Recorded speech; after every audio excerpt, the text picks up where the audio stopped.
we're going to talk about finding common ground, which it hit me this morning how funny that is, because I am known really by most people these days for getting kicked out of something. Like, that's my claim to fame. But I'm going to tell you how to win over the other side.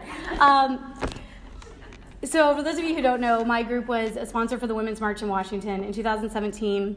So Amy Murphy, she's not in here, but with Rehumanize, they were planning on going. And so kind of at the last minute, they were like, you guys should go too. And I'm like, okay. And so there's all of these articles that are like, pro-life women not welcome.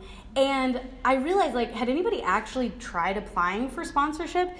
We were so sure that we weren't going to get in that nobody had actually applied for it.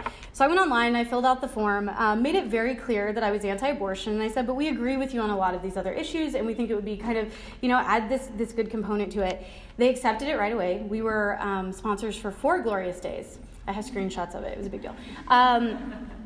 And then I came home and was doing I had done an interview with The Atlantic, and so they had actually kind of given them kudos in this article, being like, they truly are inclusive. They even have pro-life women. And then every feminist on Twitter was like, pro-life women, what? And they went crazy. And they were like, these women want to hurt us, and they are harming us. And I mean, all of these things that were so absolutely insane, because I'm thinking, we don't want to do any of that. Like, we want more for you. When it comes to being pro-choice, you have abortion as an option. That is a legal option in this nation. But you also have parenting. You have adoption. And so many people don't focus on the nonviolent choices. They only focus on abortion activism. And so we feel like we kind of fit that niche of promoting these other options, especially, where are we not meeting the needs of women in our community, college campuses, high schools, things like that. So anyway, I was doing a presentation for some kids at like OU or something. We're Skyping, and I get off with them, and all of a sudden my phone rings, and it was someone from Rolling Stone. And they were like, how do you feel about getting kicked out of the Women's March? And I'm like, I do not have feelings about that yet. Give me 37 seconds, and I will have a great feeling, and I will call you and tell you. So the next 2 weeks of my life were just like nonstop doing interviews. I probably did 200 interviews.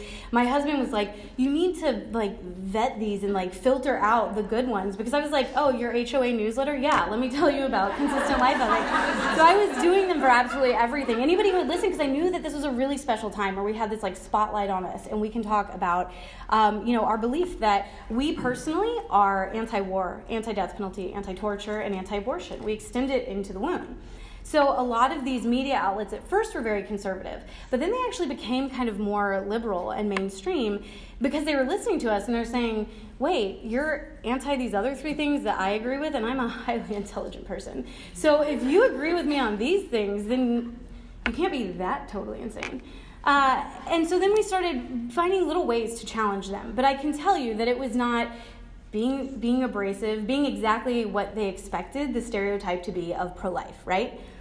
The average Joe, I always tell this to college kids, if you walk up to the average Joe on the street and you say, hey, what does Planned Parenthood do? They're like, oh, they give health care to poor women. We can hate Planned Parenthood, but they are freaking brilliant when it comes to their marketing. The largest abortion provider in this nation is known for giving health care to poor women. Like, I can't think of a more noble thing to be known for, right? So you walk up to that same person and say, let's play a word association game. I say pro-life. You say shoots doctors, bullhorns, bloody fetus signs. Like, we have horrible branding, not because that's what we're doing. Most of our activism, as you guys know, if you're here, you understand, it's very woman-focused. It's about resources. It's providing support and help for women. But they don't know that, because the media loves to take our crazy and blow it up and say this is what everybody in the movement is. It's all about calling women murderers and shaming them. And then thanks to the internet, they're able to, validate some of those things, right? So being able to put out a narrative that was completely different and talk about consistent life ethic, I think people found really refreshing, because they want to address this issue. And that's the one thing that I found was very apparent. So many people, like I went and was on All Things Considered on NPR.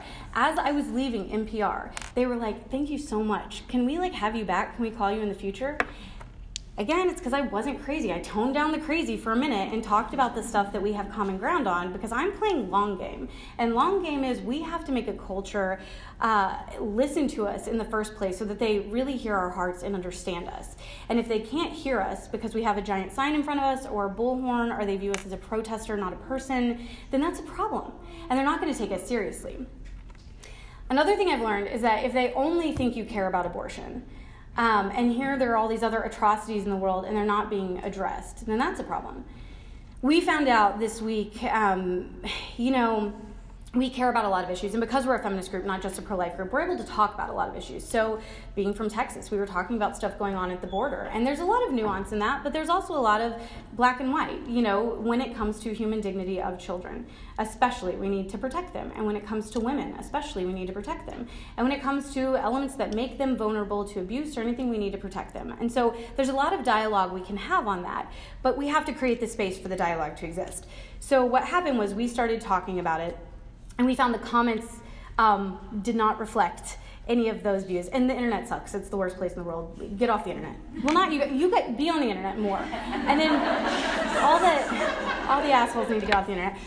Because what they do is they ruin dialogue. And so my group had 20,000 people at one point, and we were just this badass lady gang. And you would come on there and be like, hey, I'm struggling with infertility or endometriosis or any of these issues. And you had this tribe of women, this sisterhood that came along and was like, girl, we got you. Here's what you need to do. Here's what I tried. This worked for me. And it was just this amazing sisterhood. Well, after the Women's March, we doubled in size and we grew to 40,000. And suddenly that tribe was kind of gone. And we had a lot of people that, I say that they rage-liked us. I think they just liked us so that they could hate us, and they wanted to see what was going on and be pissed off about it.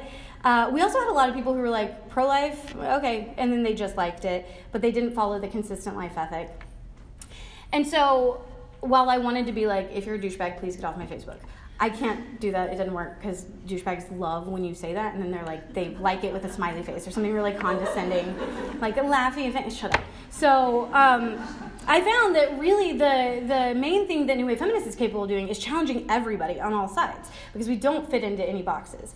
And the more that I travel the nation and talk to people, I realize most of you guys don't fit into any boxes. Most of the people I meet at the women's convention, sponsored by Planned Parenthood, don't fit into any boxes.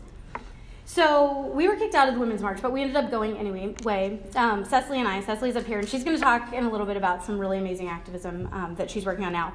But we ended up going. And I remember very vividly having a conversation with my husband as we were headed up there, and he said, do you have your business card, put it in, your sock or your shoe or something, in case, and I didn't, I stuck it in my bra because I'm like Dog the Bounty Hunter's wife, and I put everything in my bra all the time. That's a legit pocket. And so I had stuck it in my bra, and he was like, if for some reason you're unconscious, if something happens and they need to know who you are, then we want to make sure. And so we were prepared to be arrested or, someone fight us.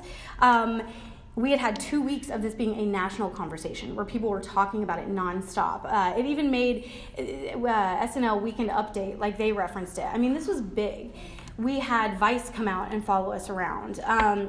So it started this dialogue. And I can tell you, most people, when you walk up to them and you say, I'm a pro-life feminist, they're like, that's not a thing.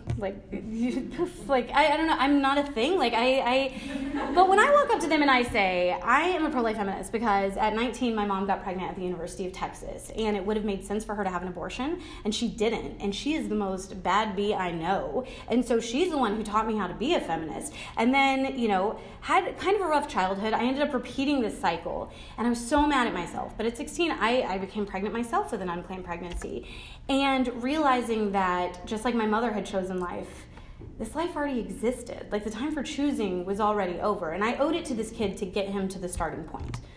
So I considered parenting. I considered adoption. I ended up ultimately parenting him, and he's 17 now, which is so crazy because I'm that's the age I was, and he's a little baby. So I cannot believe that I had a child at that age. And there were struggles. It wasn't easy. But at the same time, it took this sisterhood. It took a community. It took support. It took a lot of strength. This to me was the very definition of feminism. So when I walk up and I tell people my experiences and not my labels, and I just tell them where I'm coming from, and I say, I want to help other women know that they have those options too, and they have the support of a community that can come alongside so that they can choose life. Because for so many women, we know it comes from financial pressures, and they don't feel like they have a choice, which is the greatest irony of the pro-choice movement, is women feeling like this is a necessary evil and they have to do it.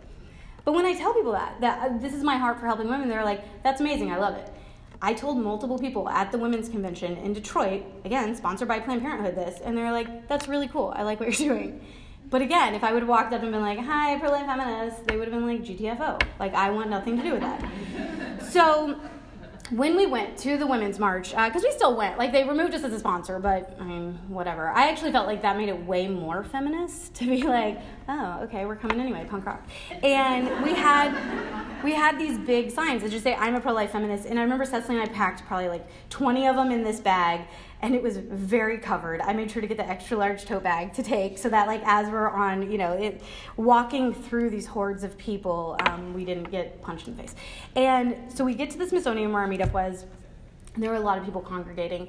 And I remember Seth being like, where are the people who are supposed to meet? And I'm like, if they don't know me, I mean, I have purple hair. I make it really easy for you guys. So, but if they don't, maybe they don't know where to find us. Like, I guess I need to like pull out a sign, and I'm going to get punched in the face. And so I pull it out, and I remember putting it like down by my boot at the bottom so that it's like people were still walking and wouldn't see it.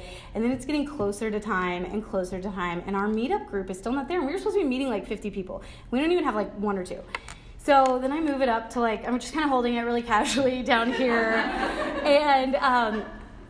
And I remember at that point, actually, this woman with the pussy hat, with the whole get-up, had walked by, and she's like, saw you on Fox News this morning, keep up the good work. And I'm like, that was so random, like, Trump's America's weird. Like, nothing makes sense anymore here. And so then finally we're 5 minutes out, and so I, like, hold up the sign here, and I have it right here. And as soon as I lift it to this level, this... she was probably in her 70s, which those are the ones that hate me the very most. Because, like, they were the ones who were, like, fighting for access to abortion. And then here I am being like, I'm going to undo all your hard work. And so she comes just barreling towards me. And she goes, you know what? I disagree with you. And I'm like, yeah, like, I saw that coming. And then she goes, but I think you should be here. It's wrong that they kicked you out. And I was like, that was an M. Night Shyamalan twist that just happened in this conversation. And so I was like, that's amazing. Thank you so much. And, we agree. Like, and if you really get to know us, we're very pro-woman in so many ways. We're anti-violence. And we just feel that if we're being consistently anti-violence, we have to extend that to when human life is at its weakest and most vulnerable. So throughout the day, we had interaction after interaction after interaction exactly like that, where women were coming up to us and being like, I think it's wrong that they kicked you out. I mean, I hate your message, but I think it's totally wrong that they kicked you out. That's the beauty of feminism, I found, is that even if we disagree with something, we still acknowledge, like, we have to create space for these women that we really don't like. They have a voice, and we can't censor them because that's not feminism. That doesn't work very well. There were other pro-life groups that went out there that didn't have great experiences. I kind of think that a reason that we did is because we had just signs that said, I'm a pro-life feminist. We met up with Rehumanize and a couple other groups that were out there, and just a big banner that said, killing people's wrong, or don't kill human beings, I think is what it said. And then it said, war, euthanasia, abortion. And people can kind of agree with that message, again, because there's a lot of consistency. There's a lot of stuff they already agree with. And so when we were standing there, we were smiling, which I was joking earlier that women are expected to smile. Like, it's what we owe the world for existing and having vaginas. But you know what? At the same time, I'm really good at marketing, and I understand that smiling really works. And when you smile at people, they smile back, whether they want to or not. It is disarming. I think it's one of those, and it's not just a female thing. Dudes can smile too. And then people are like, okay, you're probably not going to axe murder me, or whatever you think's going to happen. Unless you look crazy when you smile. Like, so work on, like, practice it to not have, like, crazy eyes with a smile. Like, just needs to be really casual. Yeah, you can't, not too much teeth, like, really, like, just, but we were out there and we were smiling at people. They would smile back. And and then they would read our sign and be like, okay. But they stood next to us, and nobody really had a problem with anything. Actually, at one point, there was a woman who was walking through the audience. I don't think we have any little kids in here. This is a profane sign she was holding. And it said something about, like, if you're against abortion, then outlaw blowjobs or something. Something completely unscience. And so I find myself standing with these very pro-choice, like, Planned Parenthood scarves and everything women. And we're all like, that is ridiculous, dummy. Put that sign down. And we're just going on and on about it. And I had made some joke about, then you have to outlaw masturbation. I mean, that's really taking life with your own hands. And I won them all over. And I was like, using humor, which is something that the pro-life movement isn't great at, because we feel like this is a really heavy topic and we have to constantly be super intense and, earnest with everything we say. But you don't. You can joke about the peripheral, the stuff that, as long as we're never joking about the victim or making fun of the victim, there's a lot of hilarious stuff. our movement's kind of crazy. The feminist movement's kind of crazy. There are so many aspects of it that as soon as we acknowledge a little bit of that crazy, people are like, okay, that's common ground. I also agree with you that feminists are crazy. And I'm like, okay, before we become Facebook friends and you see that I have that word 18 times on like just my cover photo, I'm going to tell you why I'm not crazy. And then maybe I'm going to give you a different opinion of what it is to be pro-life and to be a feminist. Our job right now, this generation in particular, is to rebrand the pro-life movement, is to add consistency to the feminist movement. They have a lot of really good stuff they're striving for. And so we always say with all of the movements, there was good and bad, or all of the waves. So we want to take the good. We want to take the things that actually empower women. And my little trick for doing that is I look at everything through the lens of human dignity. Does this honor someone's human dignity? So that means that I disagree with a lot of feminists when it comes to sex work and pornography. I mean, there's a lot of things where we probably still would disagree on because I would say, well, that doesn't honor someone's human dignity and that objectifies that person and it creates a culture that leads to rape culture. We talk a lot about pornography. That's one of my very favorite things is getting to travel around and speak to these young pro-life groups and scandalize your children of America. Because I like that got that was a really good one. Because I do think that, like, I went and saw Jessica Valenti speak at SMU, and the Feminist Club brought her out. They had this huge theater, reserved for, 30 people showed up. And it was all the feminists. It was already people who knew all about the stuff she was talking about. And I thought that was really sad, but it kind of was, encouraging to me because I realized, they're not necessarily crossing over either. There's a lot of the message that's getting lost. And the people who actually need the message are not the ones hearing it. In 2018, we're really great at creating echo chambers, and we can pick the flavor of news media we want, and we can customize our social media so that we only see opinions we agree with, right? And so you end up losing a lot of the stuff that actually would challenge you and make you a better person and lead to creative solutions for many of these problems. So finding common ground with somebody, I always say that most of us have about 2 issues we really, really passionately care about, and we vote on either 1 or 2 issues. The other stuff, we maybe don't even care about that much, but it's a Republican platform or it's a Democrat platform, and so I still need to defend it on Facebook like my life depends on it, and I still need to lose childhood friends over some of these issues and by repeating some talking point that I don't even know if I really agree with. So I argue that rather than compromising with our own parties, I think everybody should be an independent. I think that's the way we save America, is everybody stops just voting for people who don't do shit. And then we say, we're anti-abortion, so start actually doing stuff that's effective when it comes to this and earn my vote, actually do that. Destiny for president, by the way. So I think that the more we actually realize that if we find common ground on issues that we're willing to compromise a little bit, I've actually even seen some beautiful interactions when we're talking about the border this week where someone's like, I care about vulnerable women, and I think that these open borders lead to vulnerability to women, and they can be abused or children being trafficked or anything like that. As long as people see your heart and not your political party, they're much more inclined to listen to you. And that is something that I sit on enough airplanes with enough people that unfortunately have to talk to me that I've realized I don't lead with my labels. I tell them who I am and what I'm about and what my focus is on, and they always kind of get it. And then at some point, if I give them my business card or something and it's going to be feminism, then I'm like, okay, so this is what we're trying to do, but I'm not your typical feminist. My job is to break the stereotypes about this, but also create a space for the other women who don't feel like they fit into any of these places as well. Okay, I already did my presidential plug. Where am I now? So the more that we can actually compromise with people on the other side about some of these other issues and find common ground solutions, and the more we stop just paying lip service to parties, I found that that's a huge way. Now, the other thing is that I'm really sick of slacktivism because I'm the queen of it. I've mastered it, and now I'm ready to graduate to the next level of actually doing shit with my life. And so the slacktivist movement, right? I posted this, I shared this article, whatever, makes us feel really good, but it shouldn't because we haven't actually done anything. I would even argue marching. I love marching and posting pictures on my Instagram of me I'm fighting the power. I didn't do anything that day. I didn't probably actually help anybody when I marched. I mean, still go do it. It's fun to hang out with you guys at the March for Life and stuff. But when we realize that we can actually have much more of an impact in our local community by looking for resources and services that they need and saying, okay, how can I actually help a real person? My grandmother used to ruin all of our family holidays by talking about politics, and she would, like, nonstop. And I used to agree with her on some stuff, but then it got to the point where it was just like that's all she would talk about when we were together.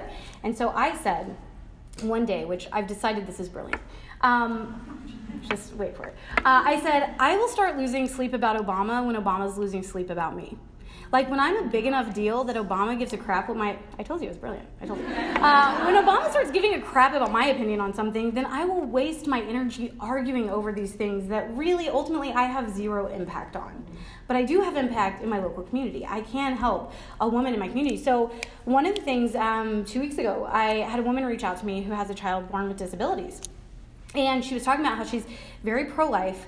Her child was not diagnosed in utero. They didn't find out until he was already born. But she got kind of thrown into this community of parents with children with disabilities. And she's like, I'm one of the only pro-life voices in there. So most of the people do find out in utero and are talking about termination. And she's like, if I just went on there and I was like, murder's wrong, go kill your baby, nobody's going to listen to you. But if I go on there and I say, I know how tough this is, but at the end of the day, like, this is your child, and, you know, let's talk about human dignity, and let's talk about what's really merciful, because a lot of women are just told by their doctors, this is what you have to do.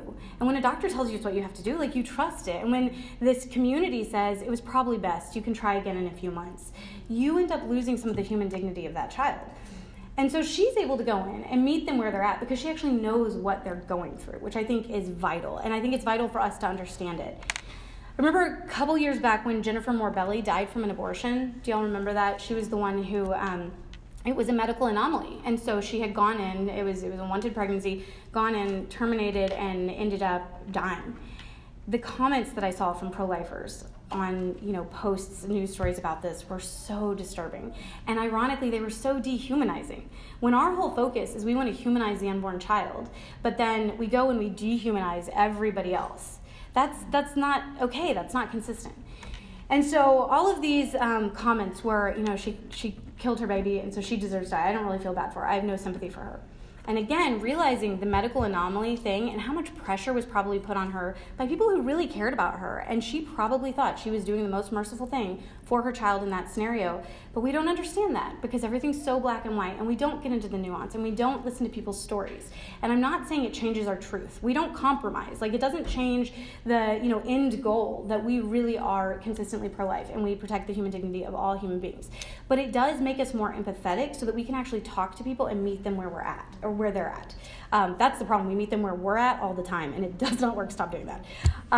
We constantly, our activism is focused on, well, this would have worked for me. Well, if somebody screamed at me with a bullhorn, I would probably be pro-life. Like, nah. We don't have the money that Planned Parenthood does to do focus groups and find out what works. But I will say, this is my main, like, I've got 2 Slacktivist life hacks that I'll pass on before I talk about how bad Slacktivism is.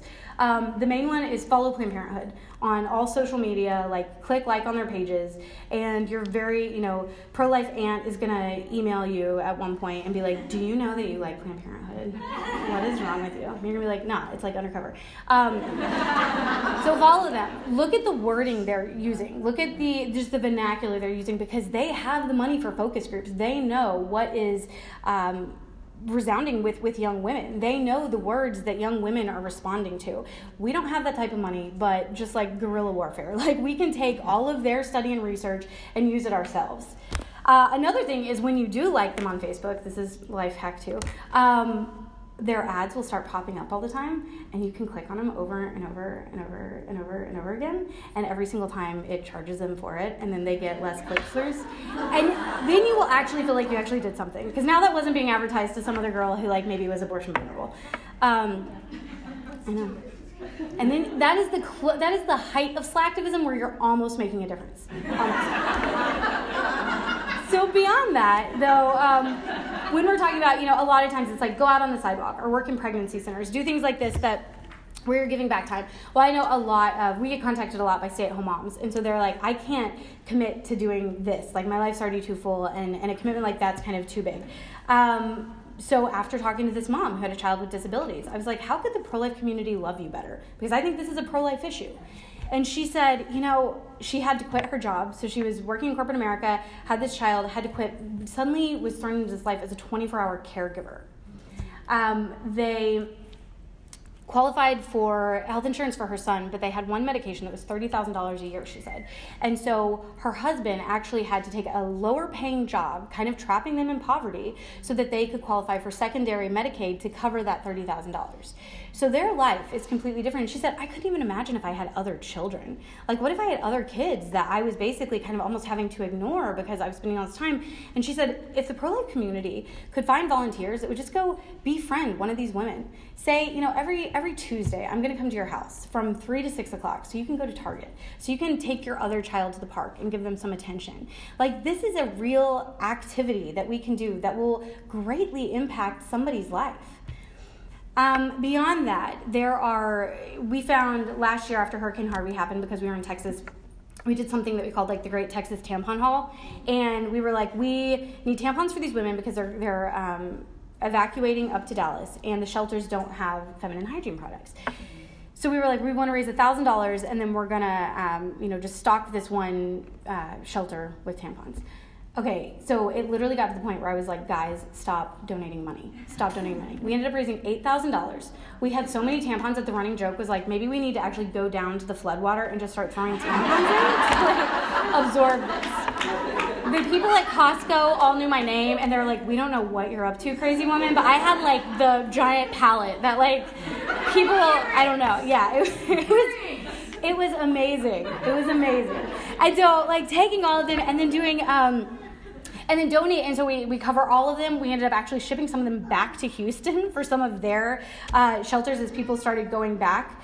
And it was just phenomenal. And I just saw the power of like, as people wanted to help, they saw a need, they wanted to help. But if I, donate to Red Cross and it gives $10, that's a very different experience than saying like, I know somebody in this actual community and so we can do something about it. We've talked about Flint, Michigan, finding somebody actually in Flint, because I think that's another pro-life issue. The fact that we have children who are drinking toxic water and women who are miscarrying because of this and becoming very sick. Like, that is a place where the pro-life movement can show up and show out and be like, we are consistently pro-life and we care about this issue. But again, it comes down to finding a contact in that area. So if in your own area there's not a great need that you see, but something happens, some natural disaster, get on Facebook, because you can get back on. I said you guys weren't the worst, so y'all can be on it. And then find that one person in that city that you know and say, hey, okay, if we did this like small little Facebook fundraiser, could you go get this, this, and this and give it to them? In Dallas, we found out that the local hospitals, when a woman comes in for a rape kit, I didn't realize this, that they actually take her clothes as evidence. And so, especially if she took public transportation to get there, after getting a rape kit done, after being assaulted, she's now having to travel home on public transportation. That is heartbreaking. That's another area where we can tell her, we're not just pro-life because we care about the unborn child, we're pro-life because we care about you too. And that's a chance for us to love on women. And so the idea was that we'll do a big fundraiser, we'll get money and go buy just sweatpants and t-shirts, maybe like a healthy little snack, and we'll just make these love boxes that they can keep at the hospital and that they can give to women in need who come in and are going through this really challenging time. And then we've showed up and we've loved them. Because I think the old adage that people don't care what you know till they know that you care is something that the pro-life movement has to take to heart. It's something where if we want them to care about abortion, they have to see that the reason we care about abortion is because we care about the human dignity of the person. And so that doesn't stop as soon as that person's born into the world. We continue to care about their human dignity. And then they're much more inclined to listen to you when you talk about issues that are facing women. When you say, I know how hard it must be. That's what I think don't say that. You say, I can't imagine how hard that must be unless you've experienced it, and then you say, I know how hard that can be. Be very careful. My husband does that a lot where I'm like having cramps and he's like, oh, I know you're hurting, and I'm like, you do not have any idea how I'm hurting right now. Shut your face. So showing that compassion obviously builds common ground, leads to a ton of dialogue, and these kind of like flash activism. So whatever your schedule allows, you probably have a weekend where you can get together with your best girlfriends and y'all can put together these kits for women who have just experienced abuse. You can, there was one group, I want to say they were in North Carolina, that actually went to the local strip club and took fruit baskets and snacks and went and sat with the women and were just like, tell us what you're going through. Like, is this where you see yourself? Or can we help you, maybe move to something that's a little bit more empowering so that you're not objectified? Obviously, it's something where there's a lot of addiction in these industries, and so women are doing it out of necessity. And I think anytime we look at our community and we see that women are doing anything, whether it's abortion, whether it's sex work, no matter what, out of necessity because they feel like they don't have another option, that's a great place for us to step in and love them better. And then I think also you tap into your own, what is your passion? What is it that makes you unique in the pro-life movement? All of us have a story. All of us are here for a different reason. There's something that affected us. Or there's just something that's unique about us in general. Like you do stand-up comedy or you are a hairstylist. Like whatever your thing is, find a way that you can utilize your time and talents to serve in a particular area. There's a guy I follow on Instagram who's a hairstylist who actually travels around giving haircuts to homeless people. And the cool part is that he doesn't just take their picture and be like, look at this fly haircut, but he tells you their story about what they went through and how they got to this place and humanizes people, which again is what we should be focused on. Far too often, we walk past people and we don't look them in the eyes. I had a friend recently who works for an event planning thing, and she was like, hey, do you want to make $600 next week, like doing nothing? And I'm like, yes, that is my type of job. I'm very strong at that. And so she's like, you have to wear this ugly shirt, and then you have to stand in the airport, and you have to hold this sign. And I'm like, okay. And so I did this. I literally could have not existed, and nothing would have happened with this event. I was the most useless person in the chain of people doing things.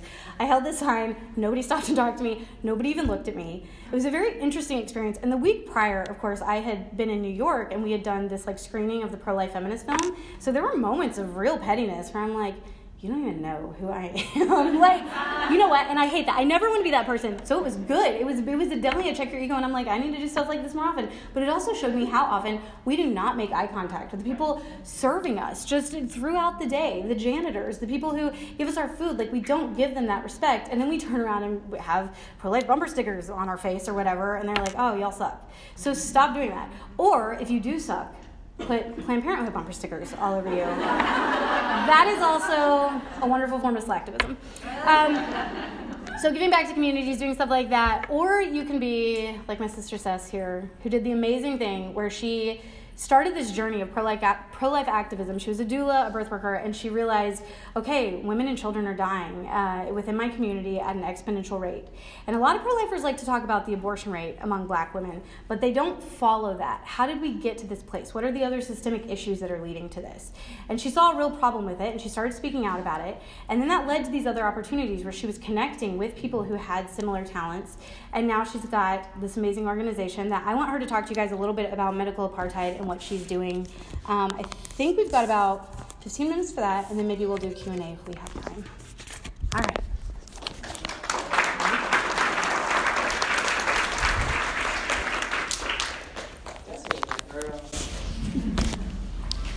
So I'm not very funny.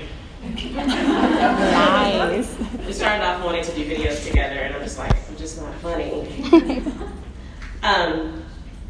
So fun, interesting story. When we did go to the Women's March on Washington, we were standing with all of the other pro-life groups, Rehumanize, and there were some other groups. And I was holding my Help a Sister card and then the I am a pro-life feminist card. And as I was watching people see us, I kind of was like, okay, this is a bit intimidating. There are a lot of us. And so I decided to separate myself from the group. And so I just went out and stood kind of in the flood of Planned Parenthood hats and t-shirts. And this one woman, she comes up to me, and you could tell she was pissed. She was so mad. And she was like, what is this all about? And I'm smiling. And I'm like, well, let me tell you, and I tell her about pro-life feminism and what we're all about. And by the end of our discussion, she was like, I can get down with that. She still walked away pissed off, but, you could tell that she had a really hard life and possibly had dealt with drug addiction and all kinds of stuff. And I think she felt human, she felt humanized in our dialogue, and she just, whatever shell she had up, shed, and she's likely still pro-choice, However, like she understood the concept of what we're trying to do. So I really challenge all of you that when you are doing pro-life activism and when you are in public spaces to be aware of that and to be really cautious of the type of signs that you hold, and you want to try to just be welcoming in the best way that you can. So I started this journey, like Destiny said, just really speaking out about abortion within the Black community, and something changed me. I went to a birthing event, and I listened to this midwife. Her name is Jenny Joseph, and that's when I became aware of the disproportionate way of which Black babies and women are dying in childbirth. And that day, when I walked away, it really broke me. It messed me up, and then it caused me to kind of research. Okay, so why? And there are a lot of reasons, you know. And it's not just poverty. A lot of people tend to believe that is the case, but it's systemic in nature, and it's sickening. And so I began to change my language on how I approach these issues, and I began to humanize my brothers and sisters when it comes to this. And I actually started speaking out against a lot of pro-lifers, because one of the things that really bugged me is when we spill out the statistics in the Black community, and yet we're not looking at the system that perpetrated. Is that the right word? Perpetuated? There we go. And we have to. When women feel like they're up against a wall, like, we need to acknowledge that we have a system that that does not support women. And I'm going to say it definitely doesn't support Black women. Okay, Black women die at 3 to 4 times the rate of white women in childbirth, and yet we make up 6% of the population. Black babies die at 2 to 3 times the rate of white babies up until by the time they reach their first birthday. And so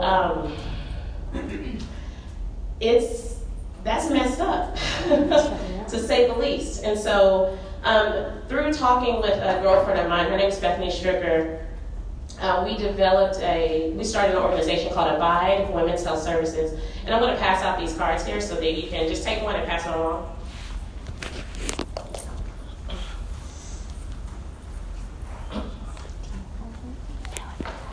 And so in acknowledging that systemic racism, I hope I didn't lose you. It's a thing.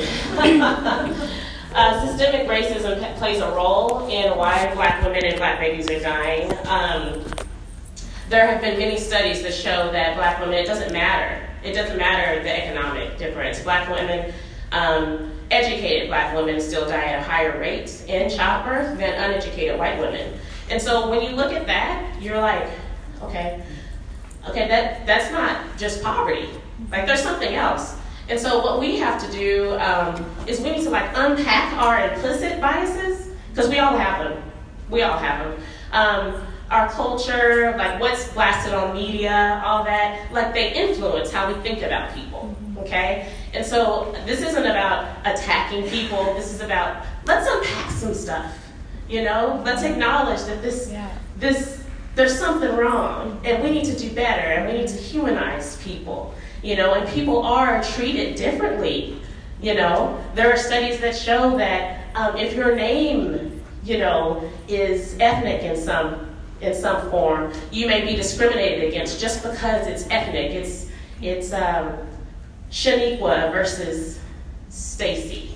There are women that I know and men that I know that genuinely they'll change their name, or in their public profile they have a name that's better received, and so that's a real thing. So basically, let me get to what we're doing with Abide. In South Dallas, I live in Dallas. You need more? Okay, I have more in my bag. I'll get you some more. I live in Dallas, and Dallas is one of the most segregated cities in the States. It's one of the most segregated, has the wage gap in Dallas is one of the highest in the country. In South Dallas, we have the highest infant mortality rate, low birth weight baby, preterm birth. The national average for teen pregnancy is 27 out of 1,000 births. In South Dallas, it's 90 to 120 out of 1,000 births. These girls are gaining no more than 15 pounds in their pregnancy for various reasons.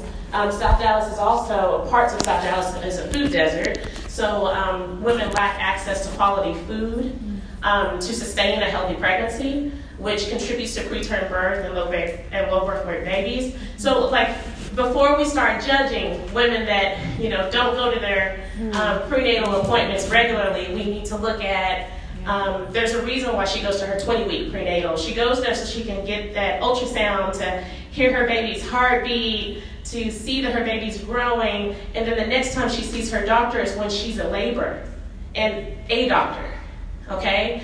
And you probably are wondering, well, why?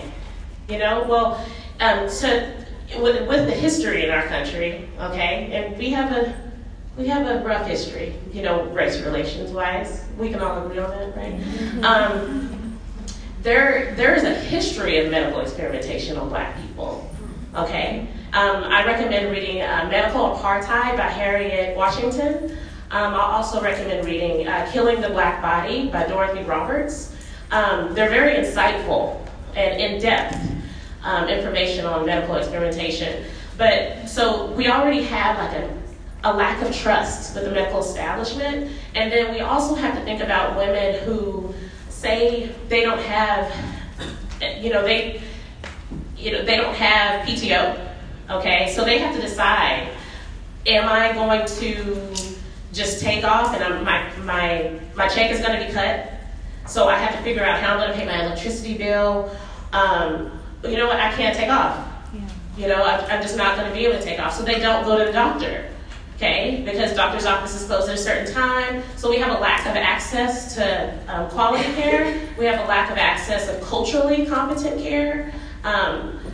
Evidence-based is wonderful. I'm a doula and childbirth educator. So we can scream evidence-based to the moon, but if we're not culturally competent and relevant with the people that we're serving, then we're doing a disservice. Okay, so what we plan to do with Abide is to eventually open an easy access clinic where no woman will ever be turned away, regardless of their ability to pay. Okay, and if they're trying to figure out if they're trying to figure out their Medicaid, we'll help them with that, but. We want them to be able to birth on their own terms, whether that's in the hospital, outside the hospital. We want all women to have access to how they want to birth, okay? And right now, not all women have that option, okay? We want to train more Black and brown student midwives so that we can address things holistically. I'm a firm believer that representation matters. My partner is a white woman, a white midwife, and we understand that I can, in certain spaces, say something. She can come up right behind me and say the exact same thing, and they hear it. It's a reality. This is just the reality that we face, okay? And one thing that we really desire is we want healing. We want racial unity, racial conciliation. That's what we desire. And right now, when we see that Black women, even when they have chosen life, are still dying at disproportionate rates, are still dying at 3 to 4 times the rate, we have to focus on Black women. That's just a reality. And so that's why we created Abide. If you go to our website, you'll see that we've broken things down in phases. We literally just started this last November. And our initial goal is to open a pregnancy resource center. We're going to be partnering with doulas, because most of the women, even when we do give them an opportunity to birth at a birth center at home, they're mostly going to birth in the hospital. So we're trying to establish relationships with local hospitals so that women can get all their prenatal appointments in our clinic. We'll partner them with a doula, which will help them to just be empowered to birth in a hospital setting where the systemic racism is occurring, and being empowered to speak up for themselves and know their bodies. We're partnering with the Lullaby House, and we'll be providing the hope is to provide childbirth education, prenatal care to these young girls. The Lullaby House is a maternity home in South Dallas. It's the only maternity home for girls ages 14 to 17 within 90 miles. of DFW. In foster care. You say that again? In foster care. And they're in foster care. So ages 14 to 17. Okay? And I asked the executive director, I was like, why is it? Like, within 90 miles, that's it. And it's because foster care, it's all the red tape, it's government, it's all that, no one wants to touch it. And so, but we have a tremendously high teen pregnancy rate, one of the highest in the country. So, just like Destiny was saying, like, how do we go from slacktivism to activism? You have to figure out your niche. My focus is Black women. Not at the exclusion of others, but Black women are dying unnecessarily and through prevention. And oftentimes, it's simply because people don't know. Like, it's simply because there's implicit and explicit bias. That unconscious bias is literally what's killing women, okay? And if we can just unpack that, we can save more lives than we can ever imagine. Last thing before I step away is, I pride myself on my bridge building abilities. I make enemies everywhere. I say, I make enemies everywhere, talking to no one. But this summer, next month actually, there's an organization called Birth Texas. And I have a very good relationship. I've developed a good relationship with the president. It's a volunteer-based nonprofit organization, 100% volunteer-based. And they're having their convention next month on the 21st. And they have decided we're basically their featured organization. So a part of the proceeds for their convention are going to go to Abide. Now, the cool thing about this is that their board is made up of people that are pro-life, pro-choice. They have relationships with the Athea Center, which is the only Black-led reproductive justice organization. When you hear reproductive justice, you usually, I don't know if you all are familiar with reproductive justice, but they fight for abortion access. But the one thing that they do really well is they also fight in regards to infant and maternal mortality among the Black community. Like, they talk about that. They talk about police brutality. They talk about, okay, so what about that woman that's at risk of dying? What about women that are living in poverty, that are trapped? Like, they address those issues. And I just really feel like we that represent the pro-life community, we need to be doing that. With the exception of fighting for abortion access, I mean, we need to take on that. The culture out there, they need to see us fighting against injustices. They really do. And so the beautiful thing about this partnership that we have with Birth Texas, again, like I said, they make up of pro-life, pro-choice people, and they hear my message. And the reason why they hear my message well is because they admit that I'm consistent. I am consistent. And that is what people need to hear from us. They need to see it from us. It's consistency. And also, if you have a position of power, relinquishing your power.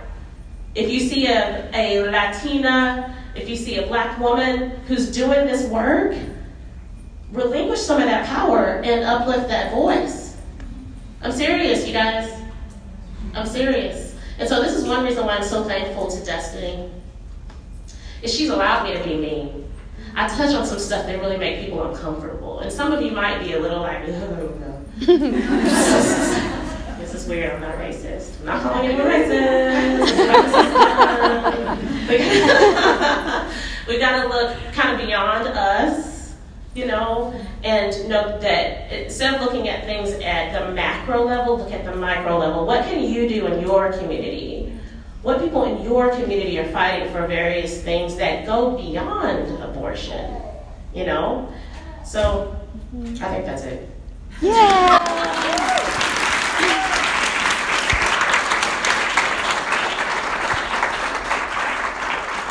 That's so amazing.